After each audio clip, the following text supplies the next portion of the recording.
Tonight's topic is unlocking your potential, how to transform your thinking and flourish in every area of life. And when I got this, I was thinking, I was like, man, this is a hard topic. I'm like, why the fella's gonna leave me with this? But I knew that what would happen is these brothers would bring out not only thought provoking answers to questions, but thought provoking questions that will allude to exactly how you can do what this says, because we are in a transformative state. We must always be forward thinking people. We must always be looking to flourish in our lives. But how do we get there? We don't always know. We don't always know how to get there. But coming to forums like this and having people in your life where you can talk and ask questions will allow us to be in a safe space where you don't always have to know everything. As long as you know somebody who does, we can all get there at the same time. Now, starting with the first question. Fellas, what life experiences have shaped our core beliefs? Positive, negatives, whatever they may be.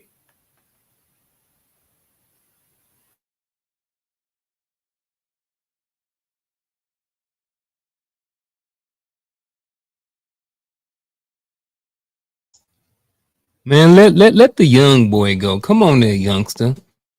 Let's go, young man. I was getting ready to go. I was getting ready to go, and I'm a just for inside joke. I'm gonna pick the over on that bet on that over under. You know. but but all pettiness aside, man,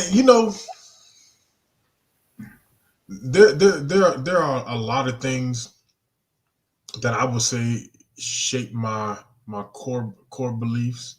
But it's because it's kind of weird for me. The more I read scripture and understand scripture, the more I'm able to see the evidence and the work of the hand of the Most High. So, like I tell people, for me, it was I'm looking at the plaque right now, March 22nd, 2009. Right, I just remember. I don't know what was going on in my mind, but I was just like, Father, you trying to tell me something, you doing something. I was praying and all this other stuff, all this good stuff. And I was like, well, and it's funny because when we were in Kuwait, when you doing all your training and everything before you get to Iraq and start going outside the wire, and somebody said to me, I know you're 42, so I know you nervous and you scared, you scared of going outside the wire, blah blah blah. But that's why you need this training. And just not thinking, I said, I'm not really scared. So I wanted to deploy. I don't know why. But I believe God is showing me I'm gonna make it home regardless what happened. And it's like, oh, somebody literally said to me, we'll see what happened when the IED blow up 5 feet behind you and see where your God's at. Well, when that EVO report came back on March 23rd, they said there's no way possible that soldier was standing where y'all said he was standing at, because he was within 5 feet of that IED when it blew up. And unless he had angels covering him, he should have been blown into pieces. And I look back at my homeboy. He said, "Well, I don't know what God you serving, but I need to go to church." Like, it was just funny. It was a funny exchange, but just something as simple as that. Watching the Most High make someone, stand on that word. And to this day, he still don't go to church and he don't believe in nothing. But I just thought that was something like that. But that strengthened me in my belief that there was a God, and it starts there. I'm gonna go with the relationship. So, what life experience have shaped my core beliefs, positive and negatives? I am going to say sonship. And what I mean by sonship, I mean that in the literal term, not the spiritual term. Literally being a son. I have Mother who's still alive, Charlotte Jordan. She's in the chat tonight. She comes in most Fridays and Tuesdays to hang out with us and stuff like this.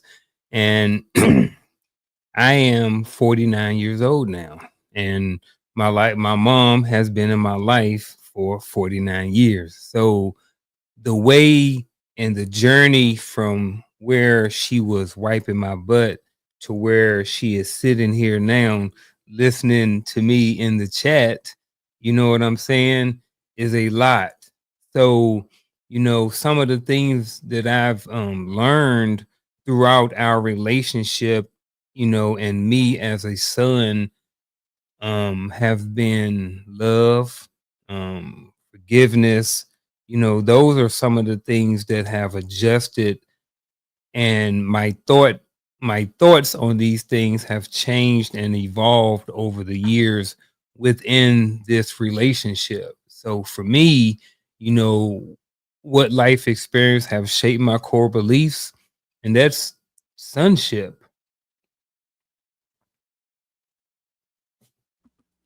Yeah, that's kind of like the same for me.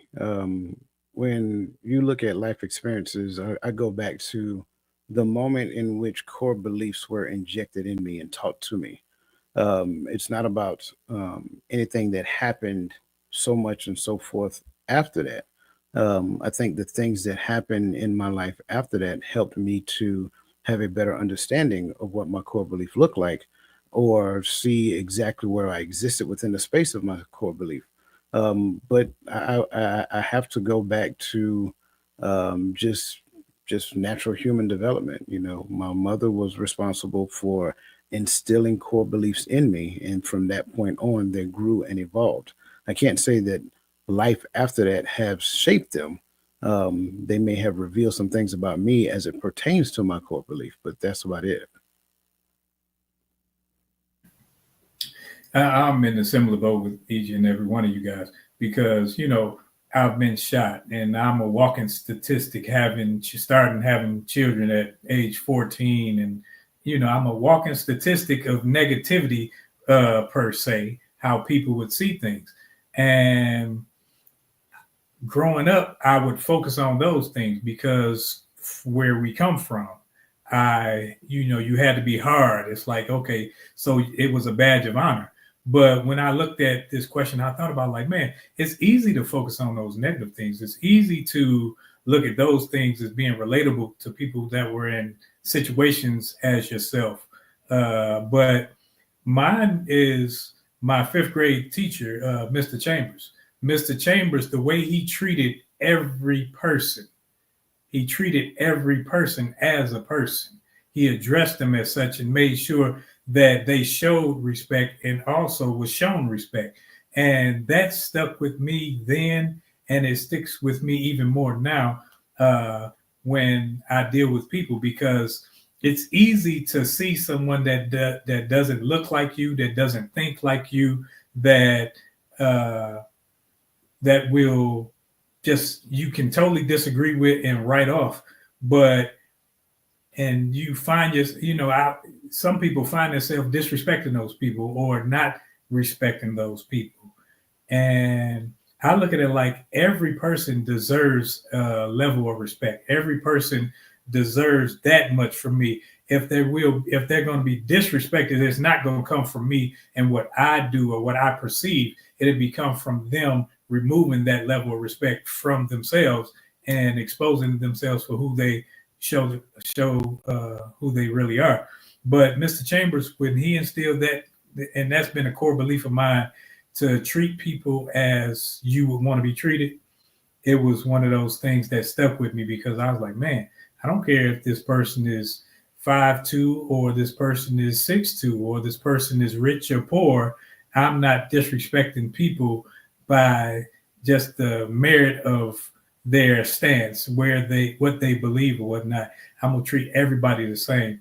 And that's what stuck with me because I thought, that most people would try to probably think on the negative side of things because when we grow up, especially us with this hue, we tend to focus on those things to illuminate our struggle. Let's go to number 2.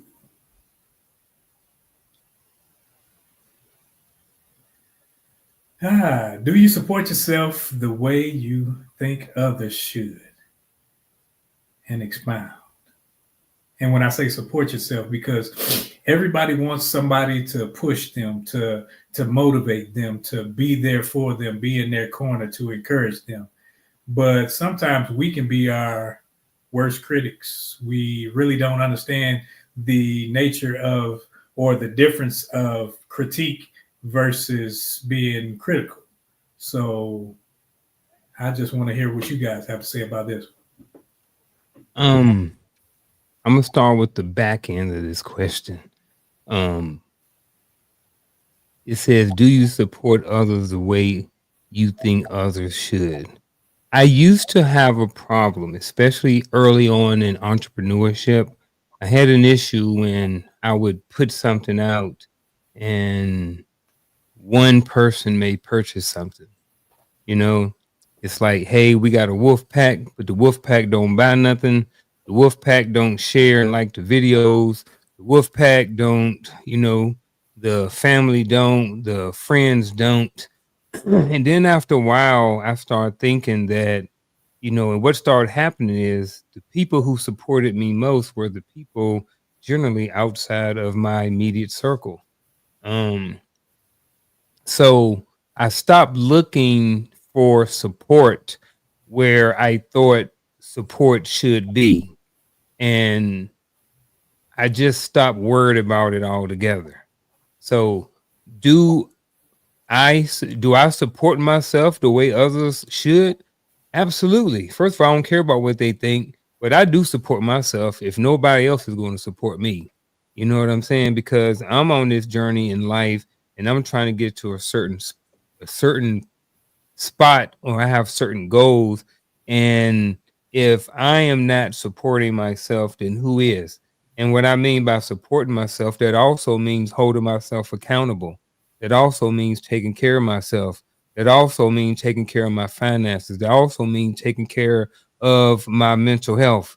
So supporting myself means all of those things, supporting my entire body, yourself, not parts of yourself, but your entire being, the mind, body, and soul, whatever you like to choose as your entire self is what I'm referring to. So yes, I support myself, and I believe that I support myself. And if I support myself, then I have the ability to continue on and support others. Even if they don't support me. I don't care about that. Not no more. But it was learning. It was hard sometimes. Dang, it was hard, man. Well, actually, I'm gonna get off of it, but it wasn't hard. It was disappointing. It was disappointing more than anything, knowing that you had people that you rock with for years and family and stuff, and everybody always talking about supporting and all of this other stuff like this, and you do something and the support ain't there, and it's like, dang, it's just. I was like, man, not you too. Like, dang, man, it's like it's frustrating how it used to be. I'm going to. At a moment. I think I'm gonna throw a monkey wrench in this question, not intentionally, but you gotta know how I'm about words. Um, and so when I see the word support in myself, I don't see how they mesh because support generally is something that extends from the outside. So I think I get where we're going with the question, but do I support myself? No, I'm responsible to the things that I'm supposed to do. I exercise responsibility in the things that I said I'm going to do. If I say that, we'll be here every night, every Friday night at 8 p.m., then I have a responsibility to the people that I said I'm going to do that for and with. Support, on the other hand, kind of like what Uncle's just saying, support is what I do for other people. So now, if a person says they're doing things and we are connected, we have that type of relationship, then I extend myself for the sake of supporting them, what it is that they say they're doing and the dream that they are pursuing. I become an accountability partner to that person. That also is a level of support.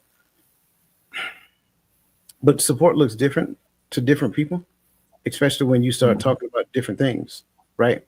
And so to one person, and I'm saying this not necessarily saying that it's an authentic version of support. I'm just saying that it looks different. So a lot of times we are more, and I'm leaning on what Unc just said because I'm in stark agreement with what he said.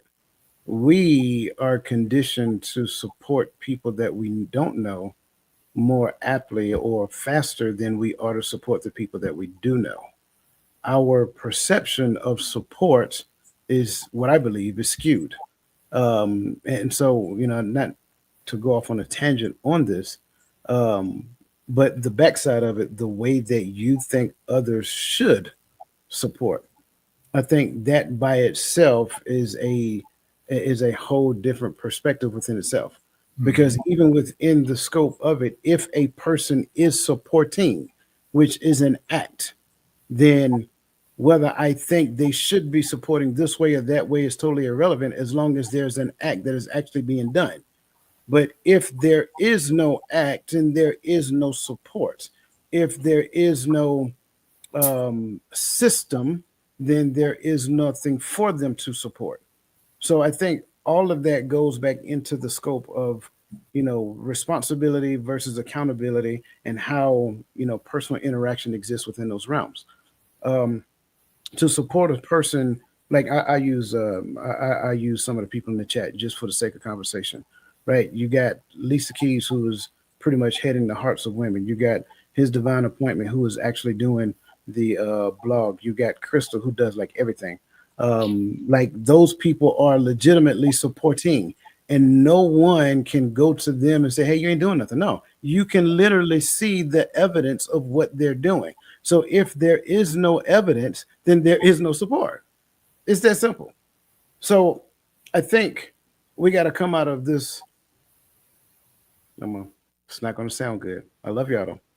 We got to come out of this church aspect of support, which we believe that my presence is support. No, boo-boo, you're lying to yourself. You're kidding yourself. You showing up is not support. You doing something is support. Go out there and cut the grass. You know what I'm saying? Go out there, go out there and trim the hedges or something for the church. That's support. So again, that's the thing. We have this fictitious analogy about support, which leans to the aspect of entitlement. I don't have to do anything. I just show up. That's support. No, that's not necessarily true. That's your perspective of support. But maybe it requires you to go back and kind of tweak some things about that and have a better understanding of where that came from. Because now when you look at it, am I responsible enough to myself to provide the infrastructure to give other people something to support? But if I don't give you anything support, then what am I asking or what am I expecting you to do? Yes, Miss Charlotte and Boo Boo, I said that.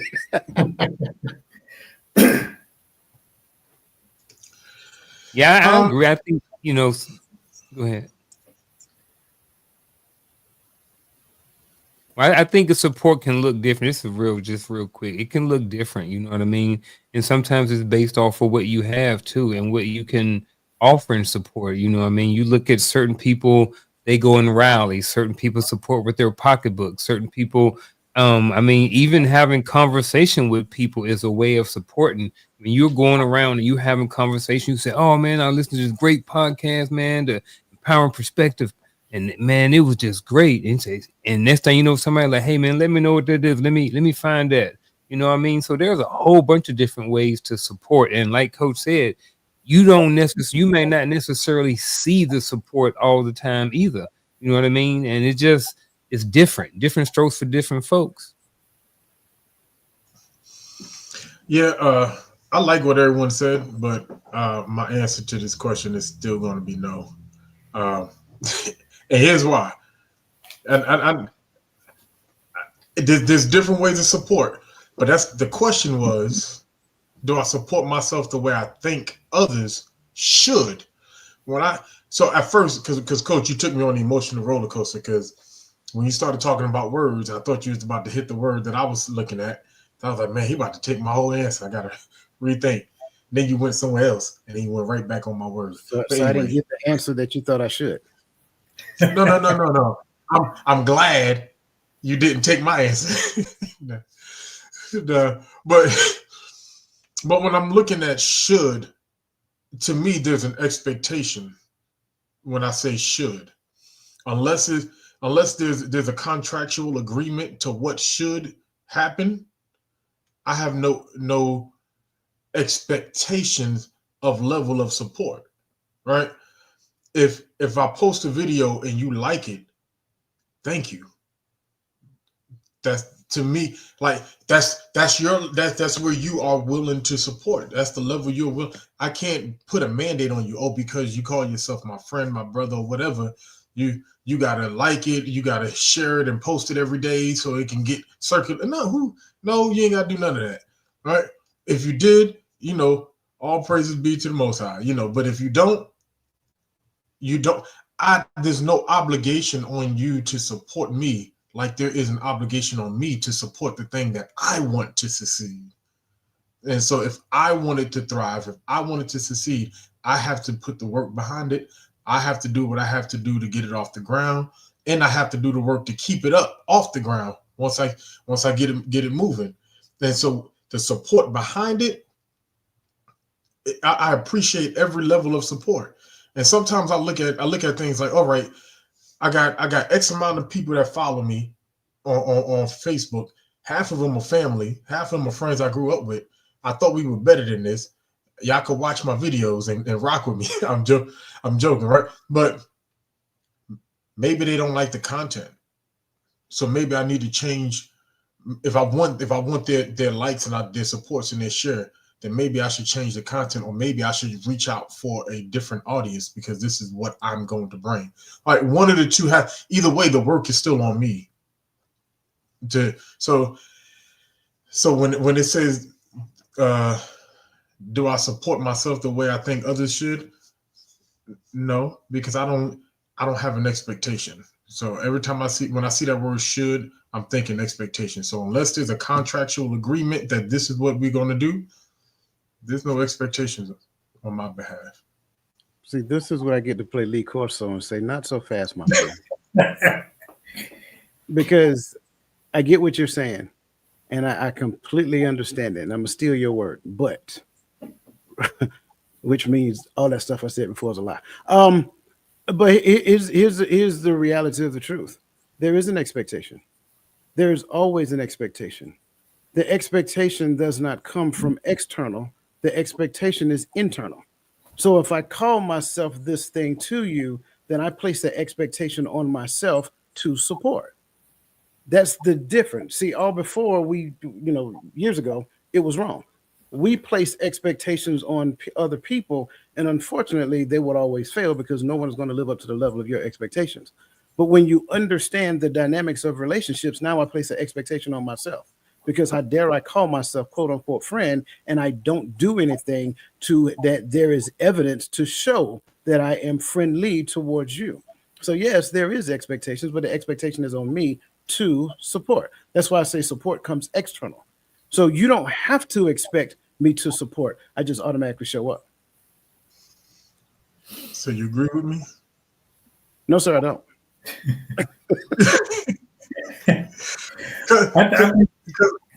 Go ahead, guy. No, I'll say because I'm with you, but for me to support myself is not based upon you can't support yourself. Support is external. You can't support yourself. You have a responsibility to yourself. That's not support. But I'm assuming that's what the question means. That's what he was alluring to. That's why I started put the same energy behind my work. That's why I said I'm gonna throw a monkey wrench in the question. Right. See, Coach threw the monkey wrench with the support. His definition, not the definition, but his definition, his version of the definition. That's his definition. 1, 2, 3. Exactly. He chose one, and which to uphold to whatever. Now, and I'm in agreement. I'm just liking the dialogue because I look at it like there is an expectation. There will always be an expectation when you're in relationship with someone. There has to be, because if I have no expectations of you, why are we in relationship? Why are we like business, whatever it is? There's an expectation for something to take place in this, and the support or whatever has to come with the doing of something. Like somebody said, yeah, like I think Coach, he was saying how showing up is not support. You actually have to do something. And that's true, because if I could show up and sit down and watch, I didn't support. I showed up. But showing up and being active, being an active party is totally different. So it says, and I thought y'all was going to eat this up and go back to limiting beliefs, because when it comes to do you support yourself the way the way you think others should. See, sometimes we ourselves are our own worst enemy. So we think, oh, I just want their money. That's why I'm going to them. We used to go knocking on doors, but we would only go to certain doors. The doors had to look a certain way. We didn't go to the hood areas or the neglected areas. We went to the well-to-do areas expecting that these people would be nice and they would hear what we had to say and they would come and join with us and they would add to us, because those were our expectations of the support that we were looking. Now, when it comes to how I was looking at this question, do I expect others to support me the way I think sometimes we have in our minds that limiting beliefs that, oh, I'll just ask for this, or, oh, I'll do this. And we limit the ability or capability of people's support or people's ability to be in our lives and enhance us, because we're only expecting something monetary. We're not expecting advice. We're not expecting mentorship. We're not expecting encouragement. So what we go in it looking for may not be what we need. Sometimes it's not about what you think you need. And I didn't expect any of us on here, but for everyone, there's some people out there that's thinking, dang, like I know, do I support myself? Coach, I understand what you were saying. But when I say, do I support myself? Like, am I giving my all to what I say I'm believing in? What I say is my task. Am I putting in my full responsibility? I choose that word.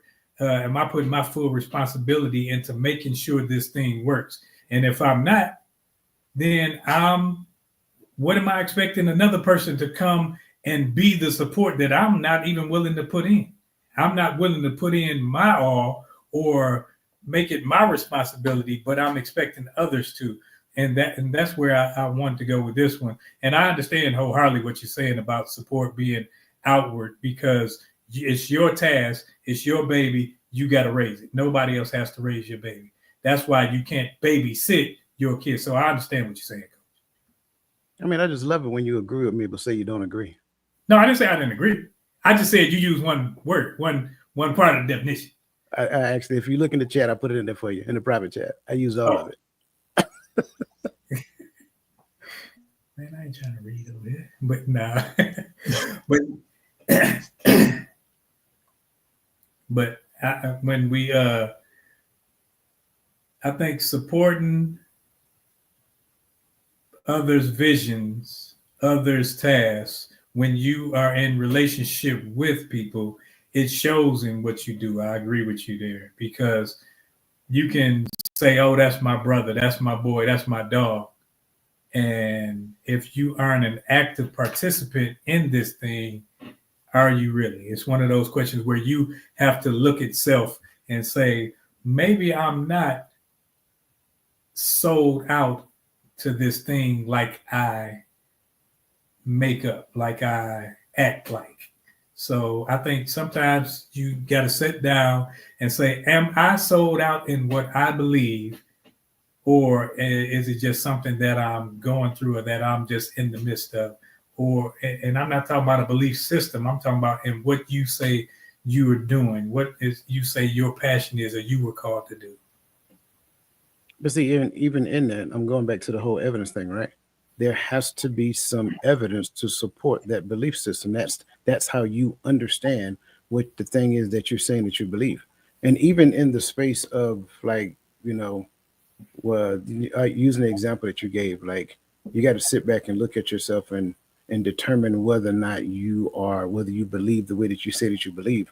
I think a lot of times before people get to that thing that they're questioning or asking that question about, it has moved away from them.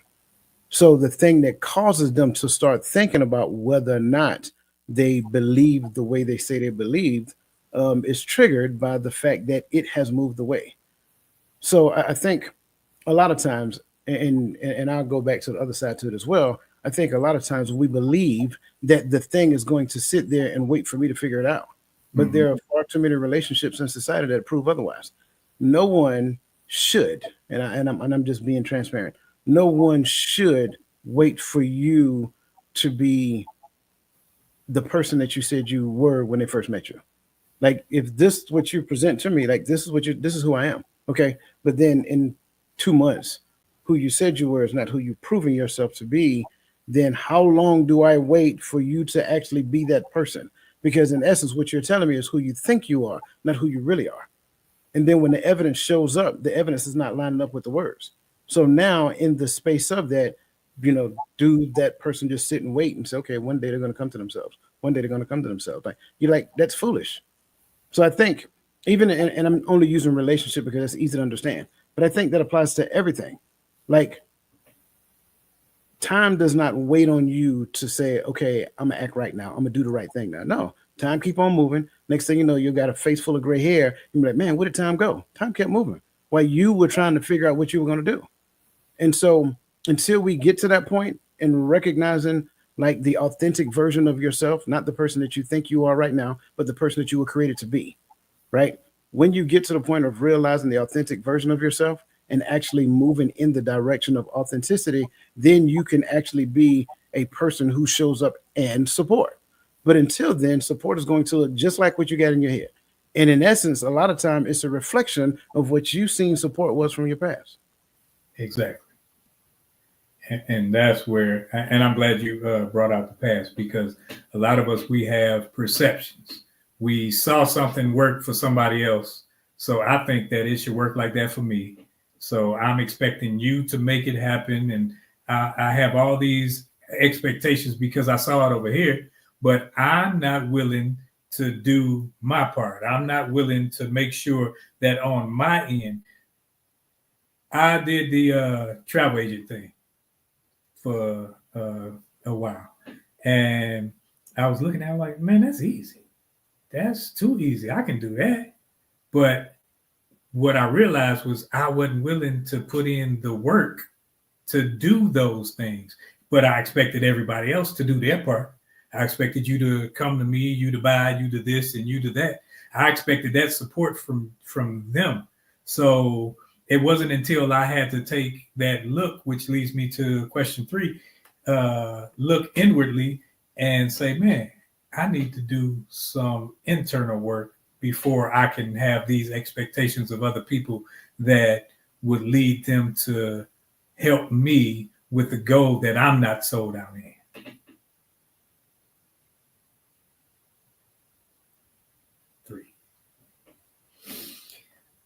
What's the difference between self-awareness and introspection, and how can they be used to transform your thinking and behavior?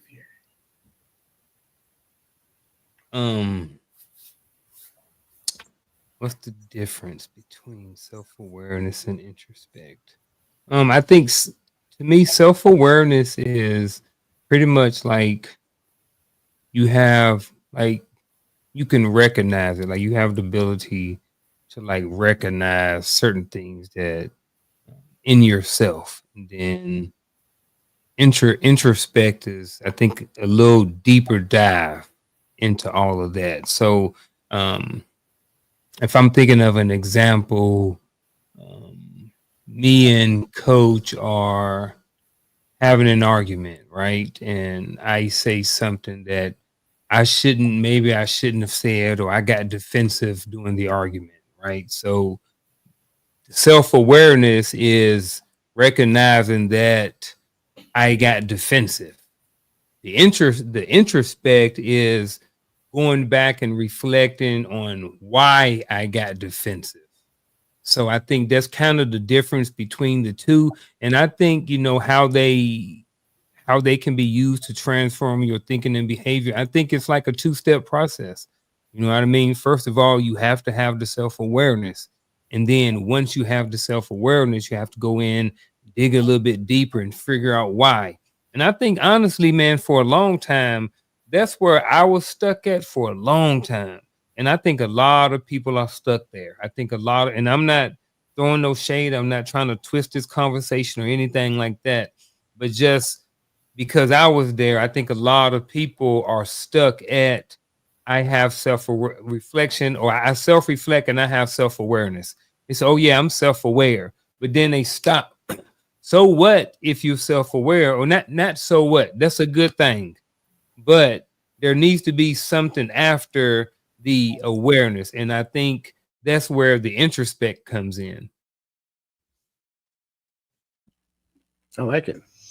I like it. I think you did a very good job there, consistency coach. I agree. Self-awareness is uncovering the fruit, and introspection is getting down to the root. That's just kind of like in a very short way of looking at it. It's like me, self-awareness is just like me having a good understanding of who I am, what I'm thinking, how I'm feeling, and things of that nature within any given situation, to where the introspective aspect of it all is me getting after the root cause and understanding the why. Why am I having these thoughts? Why am I feeling this way? So forth and so on.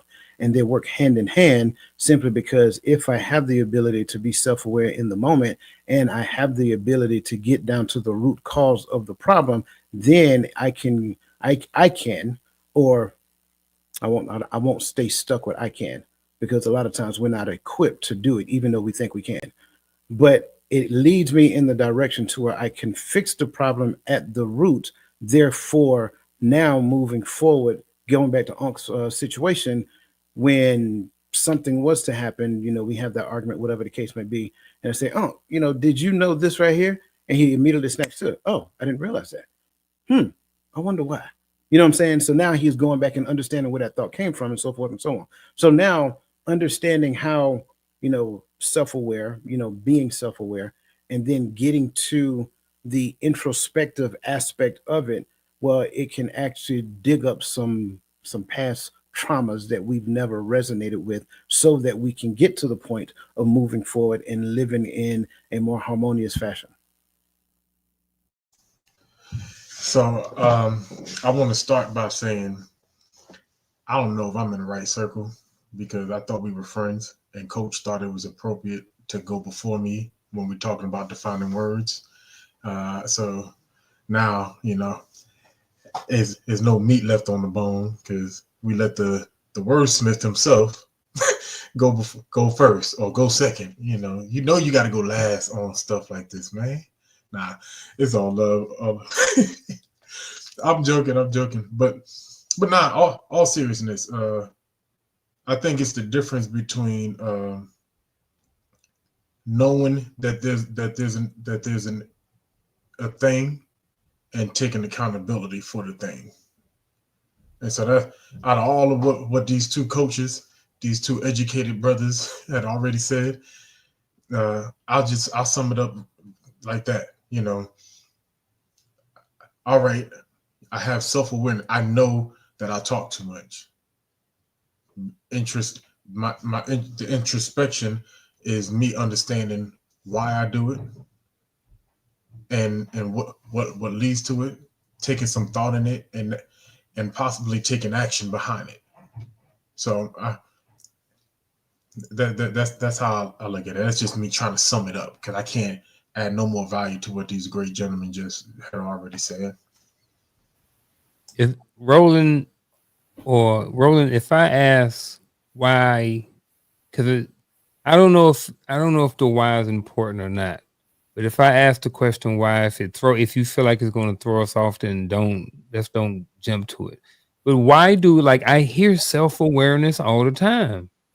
Why don't we hear more about introspect? Like, it seems like YouTube channels, people in just general conversation, almost in a sense to where some people may call it a buzzword, right? Everybody has self-awareness right now, but why don't we hear about the introspect? And this is opinion, but introspect means that I actually have to do something about myself. And I gotta, sometimes I think Coach said it, because sometimes that may dig up a hurt. That may dig up some pain to show why I am the way. Like you know some hateful people. They just mean, and people be like, that's the nicest person where they give you a shirt off their back, but they mean. They like a junkyard dog. But there's a reason for that. And until they do the introspective part to find out why they are the way they are, they'll continue to be that way. Now, I can be self-aware. Yeah, I know I'm that way. And it's like, okay, but introspectively meaning I got to do some work. That may mean I got to go lay on somebody's couch. That may mean I got to have a coach. That may mean I need some therapy. But people in our community don't necessarily like therapy. They don't like other people knowing our business, telling us what to do, telling us how to live. And they don't see how what they're going through, they push their pains off on other people. So now you have generations of PTSD filtered down through families, filtered down in business, because nobody wanted to go and get the change. Nobody wanted to identify the root of the problem so it can be uprooted and changed. And that's where the self-awareness versus introspection, everybody can be self-aware. It's easy to say I'm self-aware. It's easy to say, okay, thank you, appreciate it. Okay, now I know, and knowing is half the battle. Yeah, it's half the battle, and G.I. Joe said that, but nothing ever changed until you do an introspective look and say, man, I'm like this because when I was growing up, this was put in me. And so now I have this behavior. Instead of somebody just saying, oh, you a dog. Why are you a dog? How were you raised? Who raised you? What happened? See, when you look at it like that, and people look at the end of the original thought is how to transform your thinking and flourish in every area of life. In order to transform, you have to do an introspective look at self. I have to change me. But what we do is we continue to try to change everybody else to fit me where I am now, instead of me going back thinking, dang, I got to look and see why I have these knocks, these kinks in my armor, instead of just trying to hide them. Yeah, I've heard people say, I've heard people brag. They're like, when I get mad, I just cuss people out. Like, they are self-aware. They know that that's what they do. I have a different take on that, though. Go ahead. I don't, because to know the things that I do and to know who I am is one thing. To know why those things exist is another thing. And I don't believe that most people don't know why.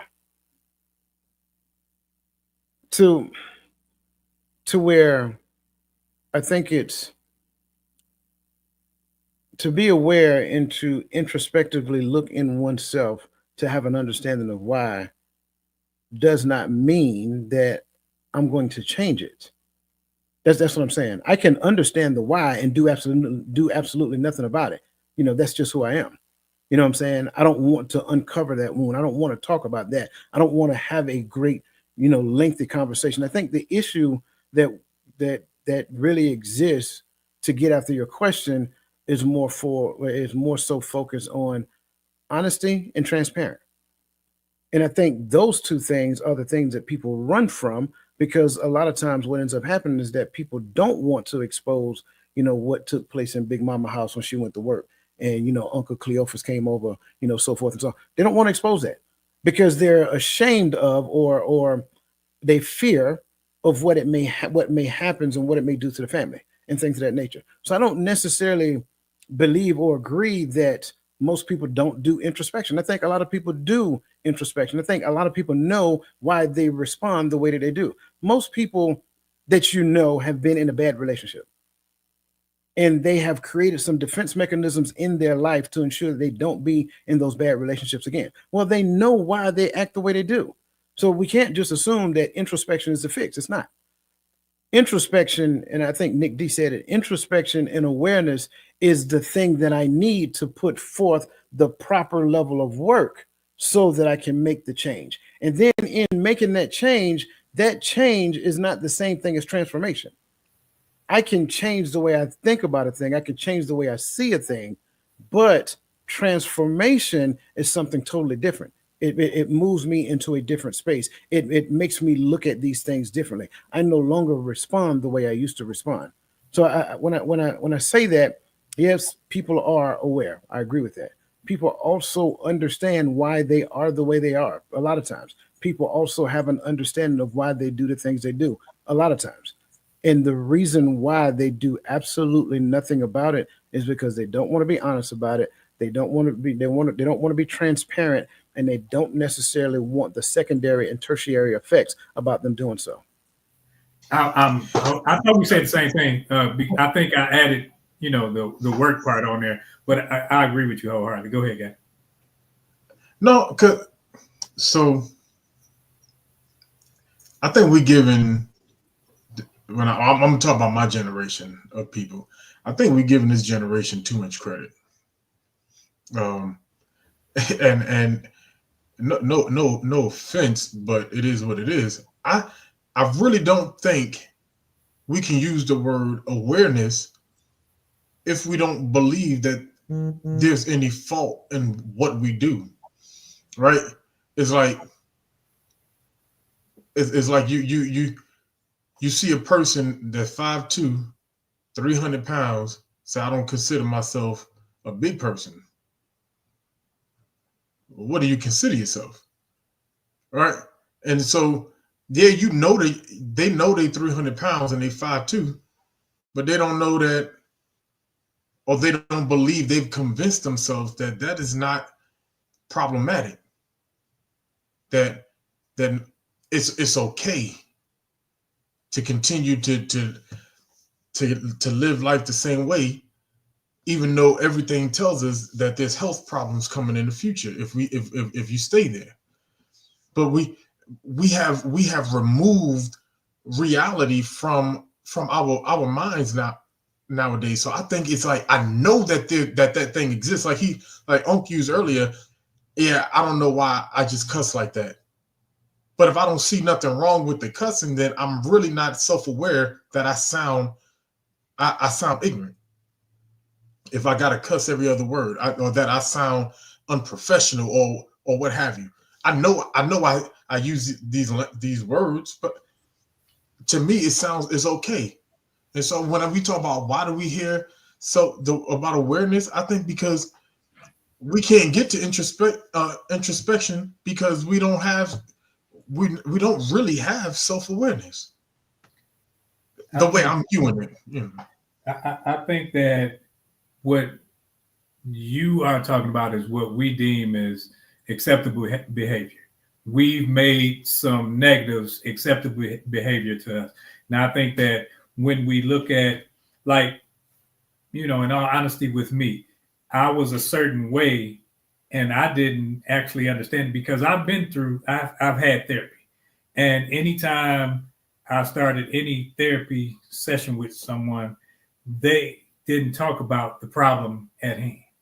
They started at the root. They wanted to know history. They wanted to know, because they were trying to see, okay, where does this stem from? If you're a womanizer, okay, where does that stem from? If you are promiscuous, where does it stem from? I got to get to the root of it. Now, I can take an introspective look and say, man, that is where, but if I don't do anything about it, if I just identify, I'm aware.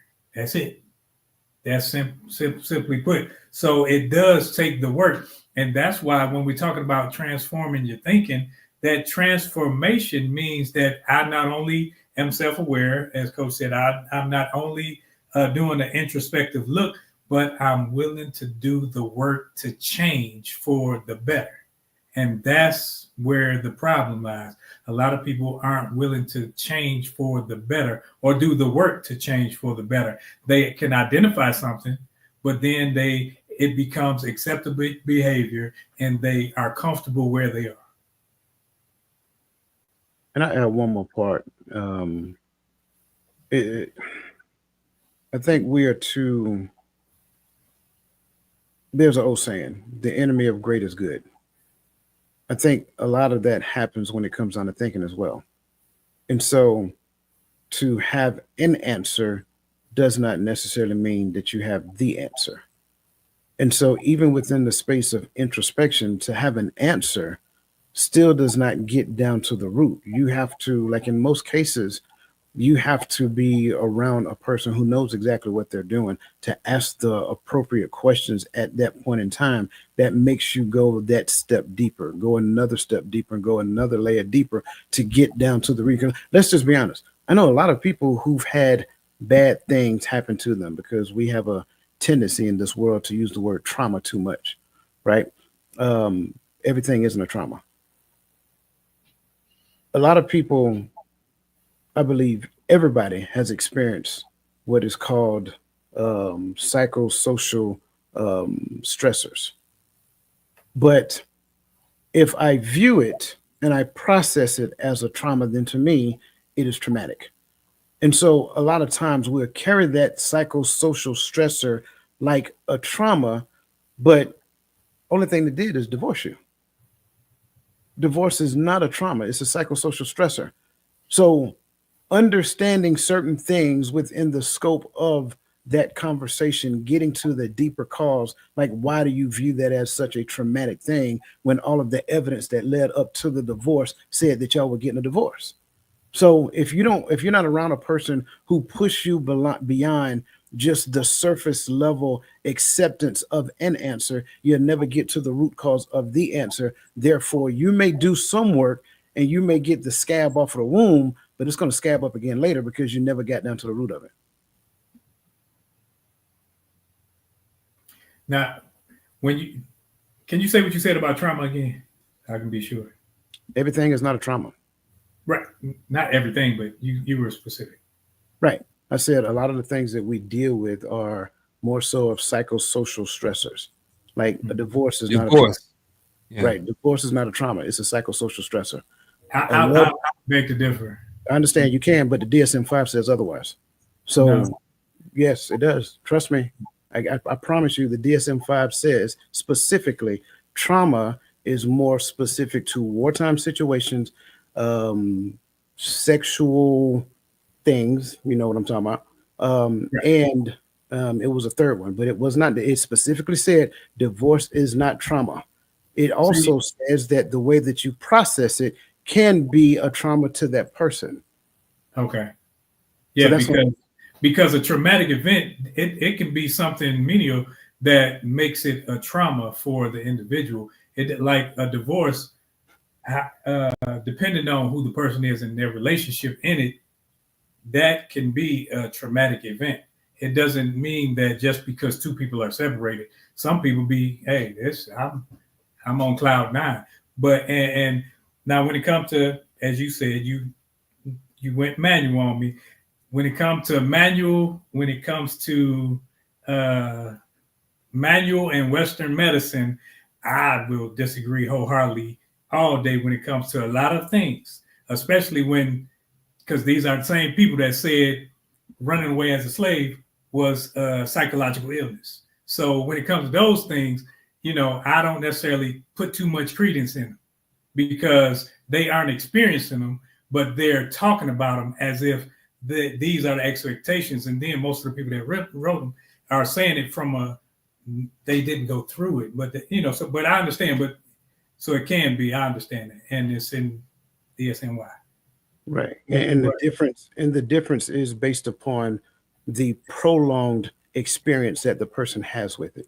So once you go beyond the 30 days and the reaction that the person experienced starts getting more severe, now it gets into PTSD.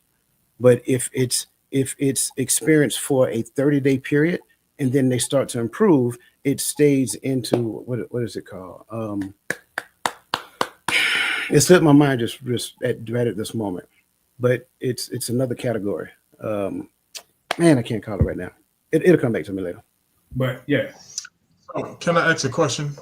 Sure. So because we're here talking about this thing, so the person that doesn't trust relationships any longer because of the fear of being divorced again or left again or walked out on again, is that the trauma, but not the divorce, or what are we calling that? I'm just trying to really understand it. Reframe your question. So because you said that it's a what did you say, community stressor or commutative stressor? Psychosocial stressor. Psychosocial stress. That's the word. I'm social. Psychosocial stressor, and not a trauma. So what would we call the person that, or what would we call what the person is dealing with that because of the divorce no longer has faith in relationships, and so they shy from intimate relationships because they don't want to become divorced or walked out on, so they become standoffish. Is that not a trauma reaction? Or that's their response to the event? And again, I want to make sure I'm clear. Again, there are certain things that are specific, but then it also addresses how a person processes it. So that's, again, looking at both of them, event and the way the person processes it. So even though it says certain events are not, depending upon how the person processes it, it can be to them. Right. That's the difference between the two. Yeah, and you see, Cav Monet, she said, all traumas are psychological stressors, but not all psychosocial stressors are traumas. Correct. And that's identified by the duration of the time that the person is still responding to that event. Right. And I think what you were speaking on, Gaddy, was more or less, I think that would be more or less, sometimes that's people who just choosing to walk in fear. And when it comes to this whole transform your thinking to flourish, I think you got to face fear and not hide it, not run away, not push things off on the back burner thinking it's just going to disappear because you don't see it anymore. Definitely good on that one. Everybody good on that?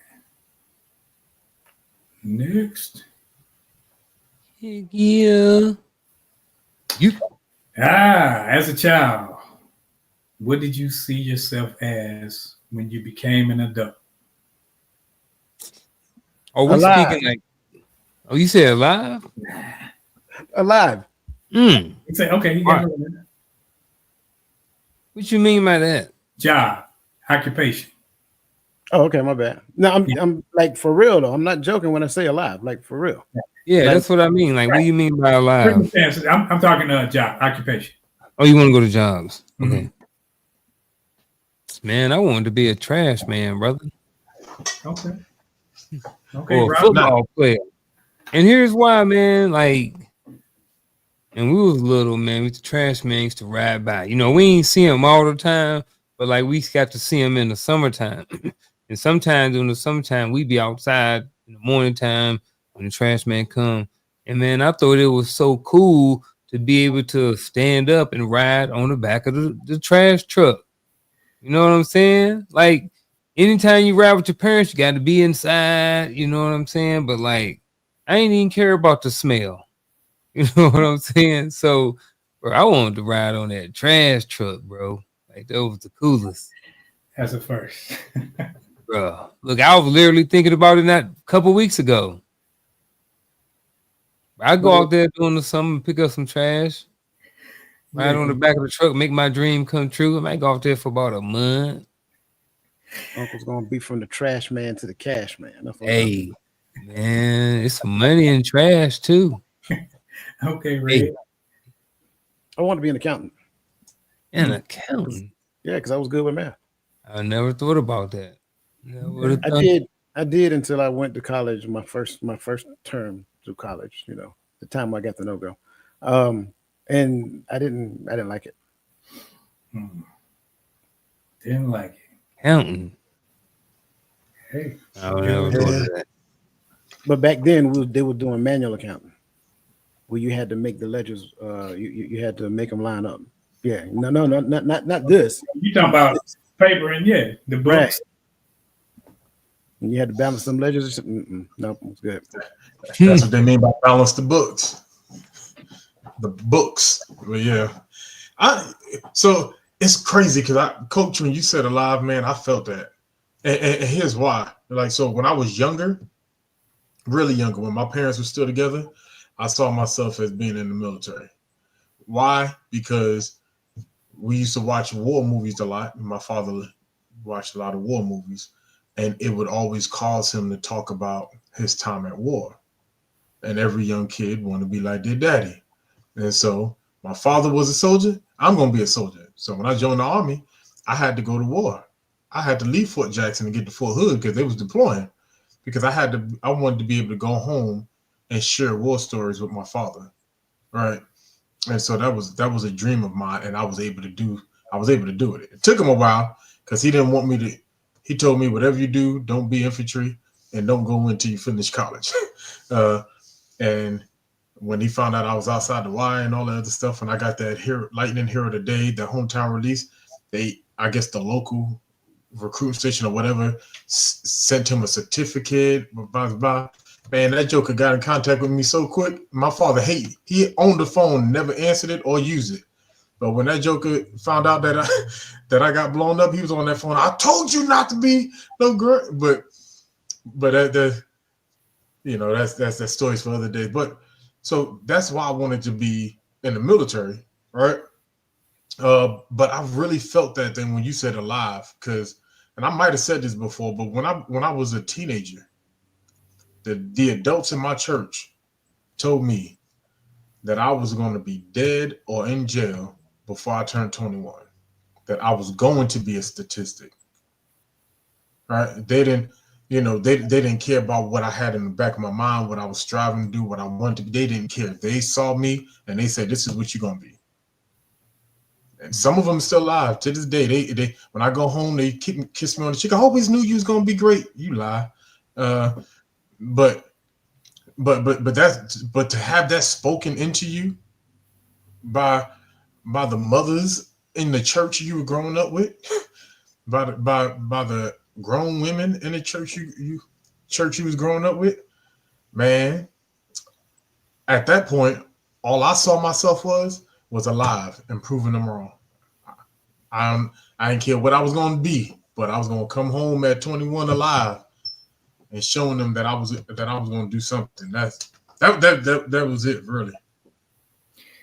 Oh man, for me, I didn't want to be in the military. My father was in the military, and then in the 70s, when people were coming back from Vietnam, I saw firsthand how people would go over to Vietnam and get hooked on, drugs and everything. So I saw it firsthand. So I never wanted to be in the military. I hated the idea of it. And it was something that I said I never want to do. I wanted to be a police officer. I wanted to be a police officer when I was very young, like elementary school. And then when I got to my teens and I saw how the police were handling us in these urban areas, I wanted to be a police officer even more. And it wasn't for the right thing, because back then the movie Deep Cover came out.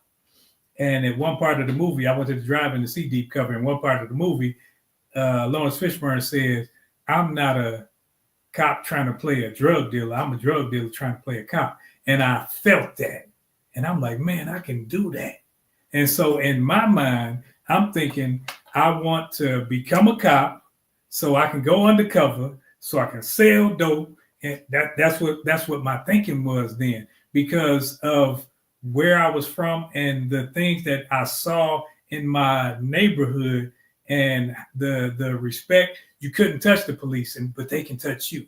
they could do certain things to you. So it was one of those things where I was like, man, I want to be a cop. Even when I came from Germany to Texas, my father sent me the application and everything so I could try to be a state trooper in Michigan. And when my first MOS was to become military police, but then I had a situation that had to change it, and I had to wait and everything. But I think when we look at what we wanted to be, it was what we saw. Like a lot of us wanted to be football players. A lot of us may have been baseball. Like I played baseball. A lot of us wanted to be in sports. It was always those things where we receive accolades, we receive pats on the back, and being able to receive those pats in the back felt good. So when I went out there and hit the ball and people were in the crowds yelling and stuff, it felt good. So I seen it on TV and they were making money. Everybody else was saying, hey, be a doctor or a lawyer. And it's like, okay, I don't know no doctors nor no lawyers. So I never saw that. So that was never a dream of mine. That was never something that I wanted to be. It was something that I saw on TV, but it was never something that I would say, man, I was striving to be this. But I wanted to be that police officer. I wanted to play those sports for the accolades.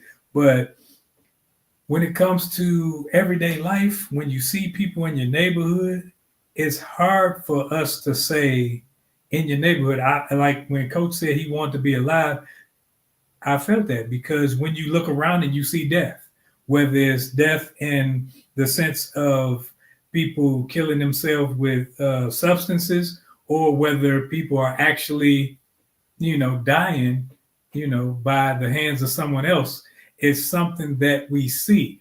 And I always believe that you have to see it to believe you can become it. So when you're looking at things and you see on TV what they're showing your children, what they're showing us, it starts to become like, man, I want to be a rapper. People on TikTok, everybody on a TikTok page. You got a lot of pretty girls that's dancing in half-dressed clothing, saying, and then people like, man, I want to be a TikTok influencer.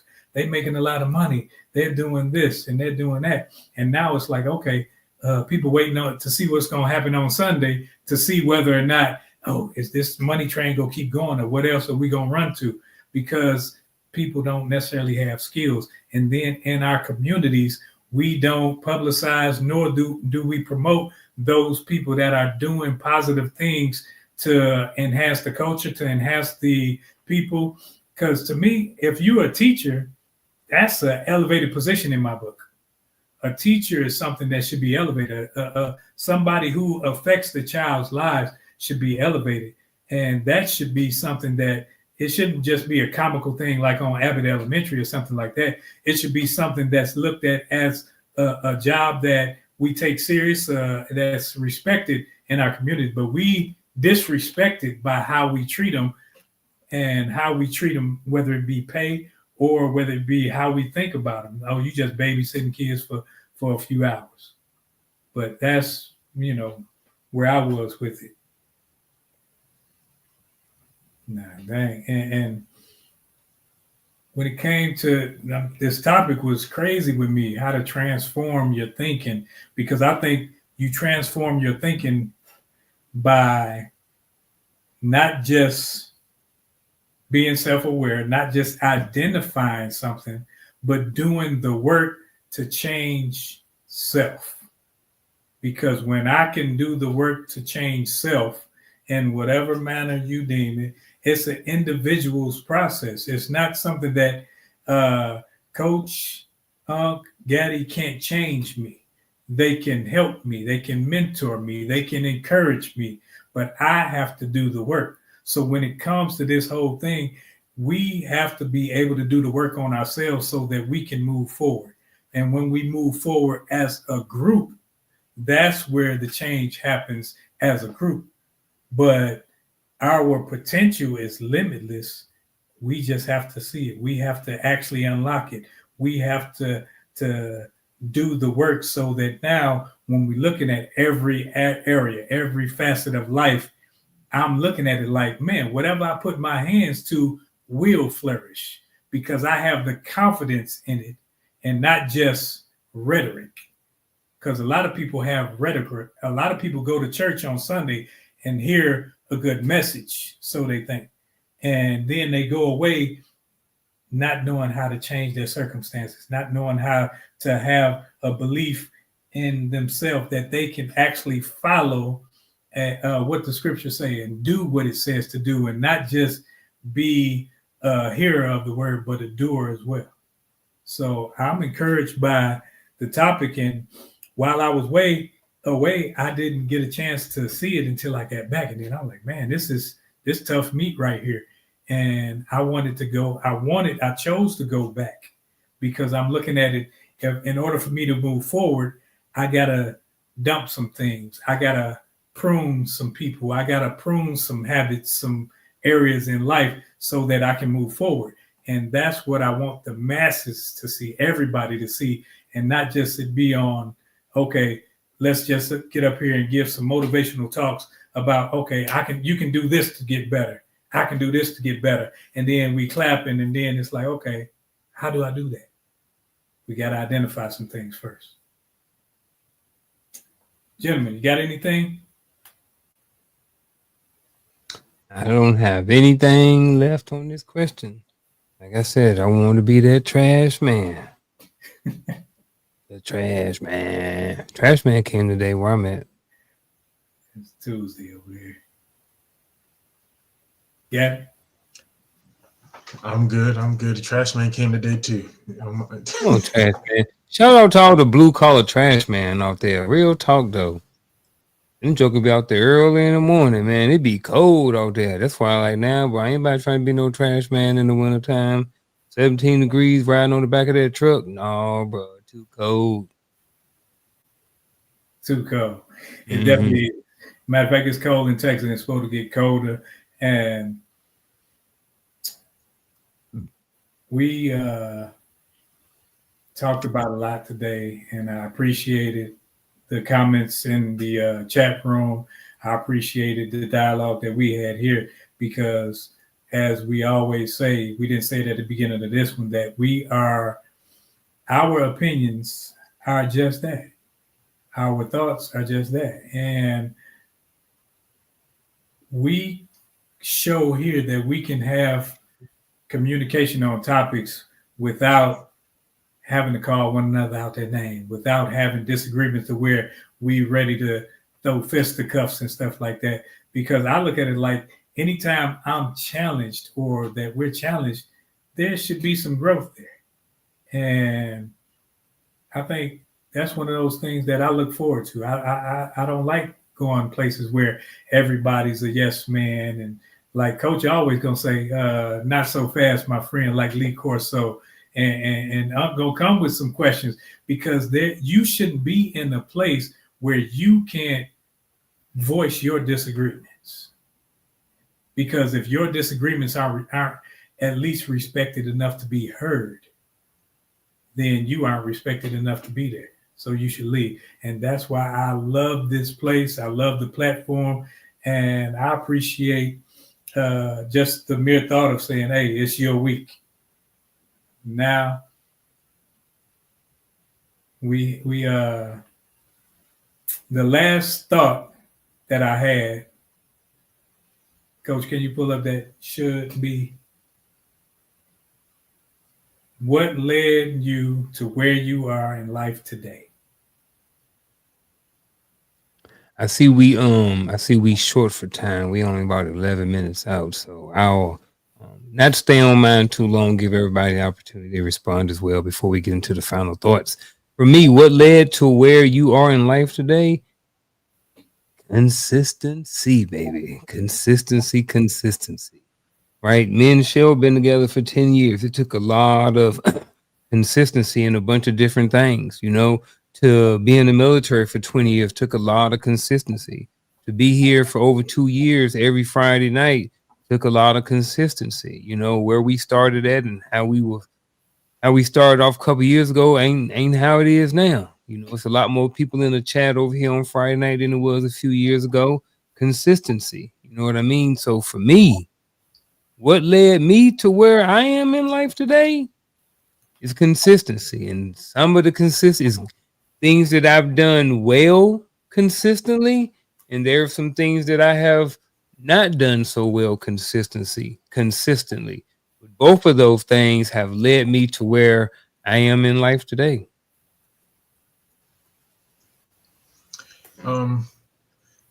And to be honest with you, I tell people all the time, everything that I have, everything that I'm doing,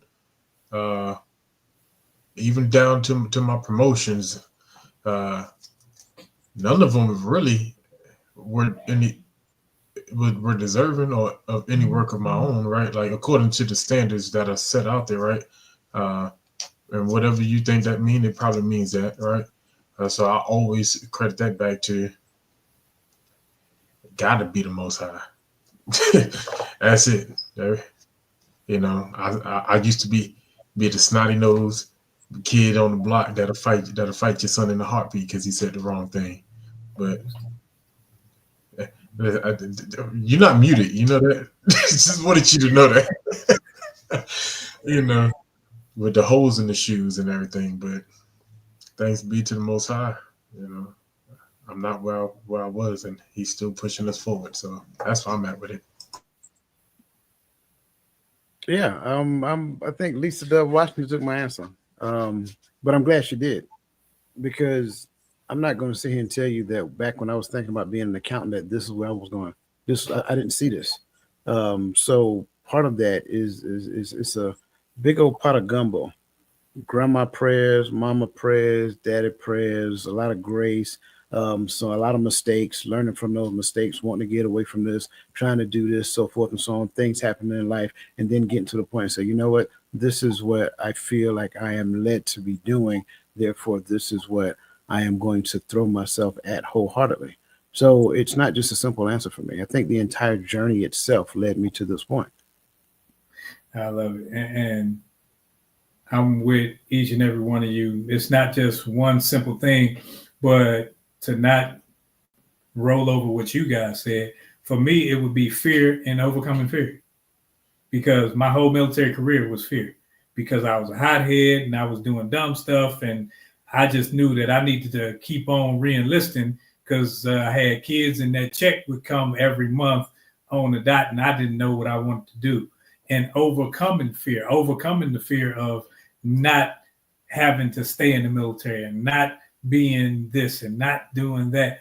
I think when you overcome the fear of needing a person or entity like a job, when you overcome those things, it's kind of like, man, this is it's revealing, one, but it's also it's releasing. It releases you from the prison of your mind.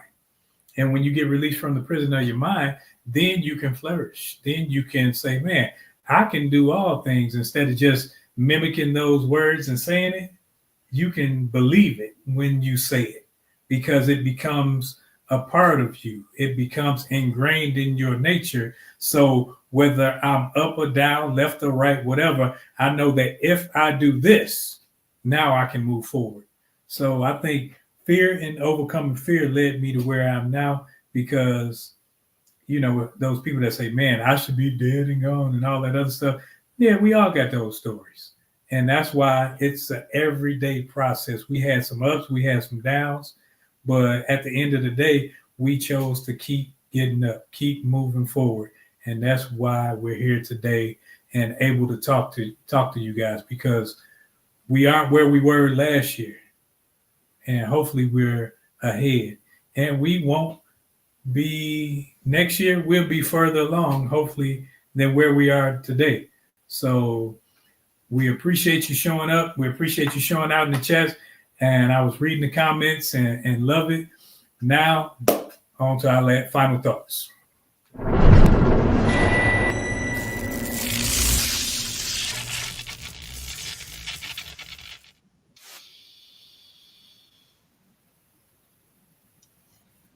So we're talking about support, which makes me think about community, think forgiveness.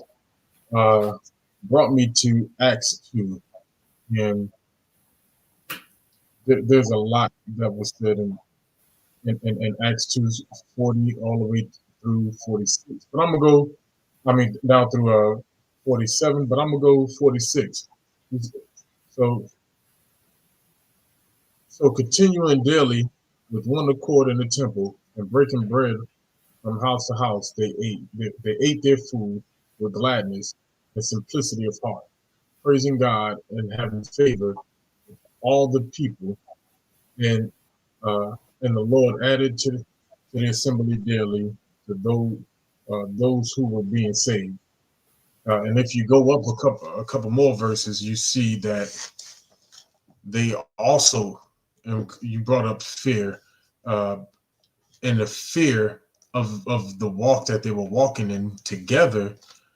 They sold all they had and they distributed all of their gain from that from selling to each other as each one had need of, right? So support, if we really do this thing the right way according to the word of the Most High, for those who say that they are believers, is we owe each other our all, and whatever it is that we're pursuing, and not because I owe you because you've done something for me, but because you are my brother and my sister, because you do the will of my Father, and according to the word of my Father, that's what we are to each other. And I think when we look at support from that aspect, and see, a lot of people think, they say, "Oh, that's Old Testament." Well, that was the Book of Acts, you know. So when you look at how they did support, how they did community, how they did togetherness, there's no reason why we can't come together and build together. While what we have here can't be under the same umbrella, and why we can't grow, I can't grow something with y'all, and y'all can't grow something with me. That's how it's supposed to look. But we become so self-centered minded that we, and I know that's not a word, but that we worry about how that's going to affect my bottom line. I need to be able to stun out in this expensive car. Why is it not good enough that we all have cars? Why is it not good enough that we all have houses? Why do we have to have the bigger, the more? Mm-hmm. And then at what point have we had enough? Because if we're constantly seeking greater, in our possession, we'll always seek greater, but we have to work together that we all have with no lack. And then the Father will give us his increase. That's where I'm at with it. I love y'all. Have a great one.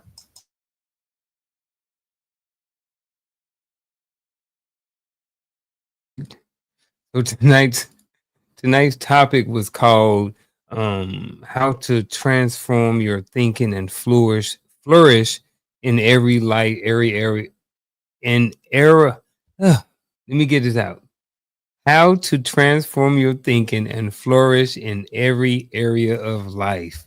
Right. So with that being said, two big things that I drew out of this, and this was the self-awareness and the introspect piece. And I think that just to sum all of these things up into my final thoughts, I think that that's very important. I think a lot of times we look at things and we see what's going on, and we have self-awareness, and then we may look into it, like Coach mentioned earlier, and even be aware of it, and even know exactly why we do the things that we did. We have introspect on these things too, but in the process of transforming, that's not enough.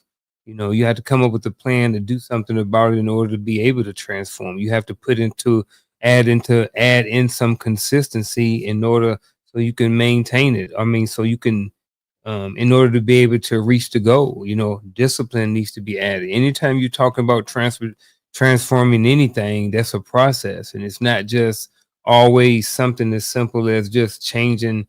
Maybe for some people they can, but when we talk about transforming, it's usually a process. So with that being said, folks, I appreciate everybody being here tonight, and that is my final thought. My final thoughts are going to be simple. I think when it comes down to this conversation, understanding how to transform your thinking is a process as well. But part of that is understanding, like I said before, you know, when you get to the point of whether or not it's good, do you stop at good? Do you become complacent at good? Or do you keep pressing forward to achieve great? Do you press forward beyond that to achieve flourishing? I think a lot of times when it comes down to it, I don't think any of us can clearly say that we ever seen or know exactly what flourishing looks like. So it takes for us to imagine. It takes for us to kind of like engineer in our mind what flourishing looks like. What would it be like for me to flourish? And then, you know, look in those different aspects. Flourishing in relationship, flourishing in, you know, finances, flourishing in community. What does that look like? You know, how do I get to the point to where I can help, like, you know, Brother Gaddy was talking about, you know, and not just helping in one particular arena, help in all arenas, because just because you've achieved a certain level, it's not for you to, and I guess somebody mentioned it previously, it's not for you to hoard or gloat or whatever the case may be. It's for you to turn around and help somebody else get there as well. It's not necessarily depleting who you are to do so, but it's pretty much the essence of teaching them how to fish. Like, do we understand what that looks like? Do we do that enough within our community? And then when it comes down to it, like, what does the legacy of that looks like? Are you teaching it to your children, your children's children, and so forth and so on? Because once you understand what flourishing looks like, they should get to the point of being taught that at a very young age. So again, when you look at how to transform your thinking and flourish in every aspect of your life, it's a lot more that goes into that. Being self-aware is a thing, right? Practicing introspection is a thing as well. But what is the so what of it all? Like, what is the work that needs to be done? Do I have the ability to do introspection wholly, you know, within myself? You know, does it take an outside source for me to dive deeper into an understanding that I may not have, you know, dealt with or have compartmentalized? So all of those things factor. So that being said, a great conversation. As always, I enjoy these Friday night conversations, and that's my final thought. Transformation is a process, and that process is not always convenient. It's not always comfortable. You got to be willing to go through that process in order to get to that place where you can see any attempt at flourishing in anything. And that comes with work. It doesn't come with just merely identifying that you are aware of something. But when you are willing to put in the work, and you're willing to make it happen, and you're willing to sacrifice, that's where this comes from. So when we talk about every area of life, if you can just get just a piece of that, and a piece of the feeling that, man, I've transformed from where I used to be to where I am now, but I still have a lot of room to grow. And James 1:2 says, my brethren, count it all joy when you fall into diverse temptations, knowing this, that the trying of your faith worketh patience. But let patience have her perfect work, that ye may be perfect and entire, wanting nothing. We got to get to the point to where when we realize who we are internally, it exudes externally. So when I say I'm chasing after him, it will show up in every aspect of life. And it won't just show up on a Sunday, on a Saturday, on a Wednesday. It'll show up every day. It'll show up when arguments arise. It'll show up with everything that you do. And you'll realize that my transformation is the total process of me becoming who I am to the end, and not me just attaining something that I want to attain here. Because this is not the end goal. This is not the end game, but it's a simple process that's so simple that anybody can do it, but everybody can't do it. So we appreciate you for showing up. And like I said in the chat, we appreciate you for showing out. We thank you and we love you. And that's it. Now, yeah, you guys y'all been here long enough to know what's happening. You know, on Tuesdays, you got Coach's Corner. On certain Saturdays, we have let's see, the women, they come forward. There you go. Since we just spoke about support, I'm gonna read it. I would like to see all 20 of us watching in the panel in the morning at 10:30 to support the hearts of women. So tomorrow morning, be there. And we got names, we got receipts. So show up so we can show out, so we can see Miss Lisa Keys and the ladies do what they do. And let's get in there and support. That's not just showing up. So get in there and be in the chat room. Encourage these ladies as they come forward, because they need that encouragement just like we need that encouragement. And I know at least 4 people will be there along with the others. So we're looking forward to seeing you guys in the morning. And if you want to see what's going on our calendar, go to the Total Mindset Shift.com and you can see everything on the calendar. Until next week,